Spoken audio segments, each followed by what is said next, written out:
हिमाचल प्रदेश के इतिहास में पहली बार राज्य के 2 लाख कर्मचारियों और 1.5 लाख पेंशनर्स को 1 तारीख को सैलरी और पेंशन नहीं मिल पाई। राज्य में मौजूदा आर्थिक संकट के चलते यह स्थिति पैदा हुई है, जिससे कर्मचारियों और पेंशनर्स के जीवन पर प्रतिकूल प्रभाव पड़ रहा है। इस वित्तीय बोझ ने राज्य की वित्तीय स्थिति को अत्यधिक कमजोर किया, अगर ये कहा जाए तो गलत नहीं, जिसके कारण राज्य सरकार को पुराने कर्ज चुकाने के लिए नए कर्ज लेने पड़ रहे हैं। पूरी रिपोर्ट जरूर देखें।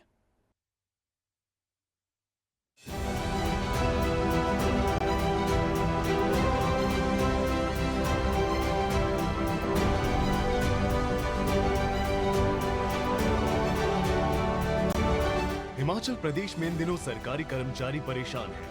सितंबर महीने की 3 तारीख हो गई है और उनकी सैलरी अभी तक खातों में नहीं है। प्रदेश में पहली बार ऐसा हुआ है कि सरकारी कर्मचारियों को उनकी सैलरी 3 तारीख तक न मिली। ऐसे में वेतन और पेंशन न मिलने से कर्मचारी और पेंशनधारियों को परेशानी हो रही है। कर्मचारियों को वेतन 5 सितंबर तक ही मिल सकता है, जबकि पेंशनरों को पेंशन उसके बाद दी जाएगी। हालांकि जानकारी ये भी है कि वेतन और पेंशन का भुगतान 5 सितंबर या इसके बाद कर दिया जाएगा। पहाड़ी राज्य में आर्थिक तंगी की वजह से ऐसा हुआ है, जिससे सैलरी में देरी की वजह से 2 लाख से ज्यादा सरकारी कर्मचारी परेशान हैं। सूत्रों की माने तो सैलरी में देरी तो हुई है, लेकिन सरकार ने कोई आधिकारिक बयान नहीं दिया है कि सैलरी कब तक दी जाएगी। बता दें कि हिमाचल में कांग्रेस ने चुनाव से पहले ओपीएस का वादा किया था। सत्ता में आने के बाद उन्होंने अपने वादे को निभाया भी, लेकिन प्रदेश की आर्थिक हालत अब ऐसी हो गई है कि सरकारी कर्मचारियों को समय पर वेतन भी नहीं दे पा रही है। वहीं प्रदेश के मुखिया सुखविंदर सिंह सुक्खू ने वित्तीय संकट पर कहा, राज्य में कोई वित्तीय संकट नहीं है और कर्मचारियों और पेंशन भोगियों को उनका बकाया मिल रहा है। 75 साल से ज्यादा आयु के 28,000 पेंशन भोगियों का बकाया जारी कर दिया गया है और सरकार कई तरह के सुधारात्मक कदम उठा रही है। इसके अलावा सरकार किसानों, मजदूरों, अचार बनाने वालों, महिलाओं और छोटे दुकानदारों सहित सभी वर्गों के कल्याण के लिए काम कर रही है। तो वहीं हिमाचल की आर्थिक स्थिति को लेकर हिमाचल विधानसभा मॉनसून सेशन में नेता प्रतिपक्ष जयराम ठाकुर ने मुख्यमंत्री सुखविंदर सिंह सुक्खू पर तंज कसा है। नेता प्रतिपक्ष ने कहा कि जब सीएम कहते हैं कि प्रदेश में आर्थिक संकट नहीं है, तो आखिर कर्मचारियों का वेतन क्यों नहीं आ रहा है। उन्होंने कहा कि आज तक प्रदेश में ऐसी स्थिति नहीं आई थी। चीज कहना चाहता हूँ, मैं जो भी काम कर रहा हूँ वो 2027 में हिमाचल प्रदेश आत्मनिर्भर कैसे बने और 2032 में हिमाचल प्रदेश हिंदुस्तान का सबसे समृद्धशाली और अमीर राज्य बने। मेरी आप पहले दिन से स्टेटमेंट रखो। ऐसा नहीं है, ये रिफॉर्म है।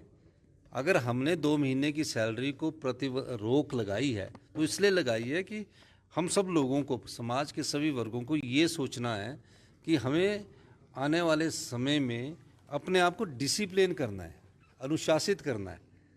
ये एक ऐसी व्यवस्था 40 साल से चल रही है जिसमें सुधार करने की जरूरत है और मैं सुधार कर रहा हूँ। और आपको मैं बताना चाहता हूँ, इस सुधार से हमारी अर्थव्यवस्था में बहुत तेजी से सुधार हो रहा है।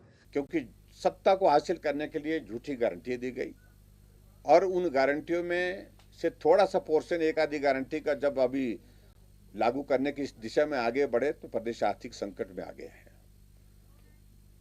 अगर जिम्मेवार है तो मैं समझता हूं कि कांग्रेस पार्टी की सरकार जिम्मेवार है। इस बात को उनको समझना चाहिए। हिमाचल प्रदेश बहुत बड़े आर्थिक संकट के दौर में से जब गुजर रहा है, इस परिस्थिति को मुख्यमंत्री को गंभीरता से समझना चाहिए।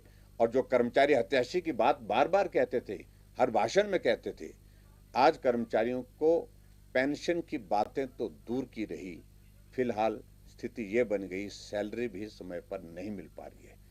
डीए की किस्त की बात तो दूर की रही, सैलरी भी नहीं मिल पा रही है, मेडिकल रिइंबर्समेंट नहीं मिल पा रहा है। तो ये बहुत बड़ी एक परिस्थिति जो हिमाचल प्रदेश में जो बनी है।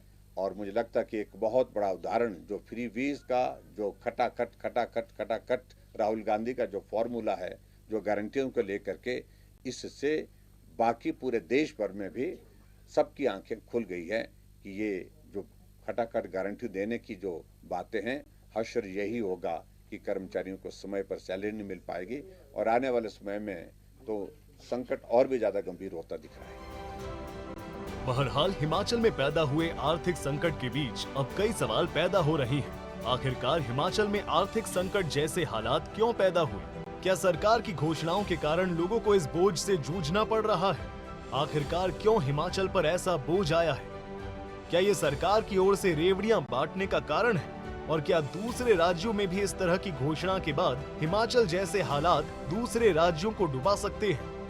क्या जनता को इस बोझ से बचने के लिए अपने मत का प्रयोग सोच समझ कर करना चाहिए? ऐसे ही कुछ सवाल हैं। लेकिन हिमाचल में आए संकट से पार कैसे आया जाए, सबसे बड़ा सवाल है। सूर्या समाचार के लिए स्पेशल डेस्क की रिपोर्ट।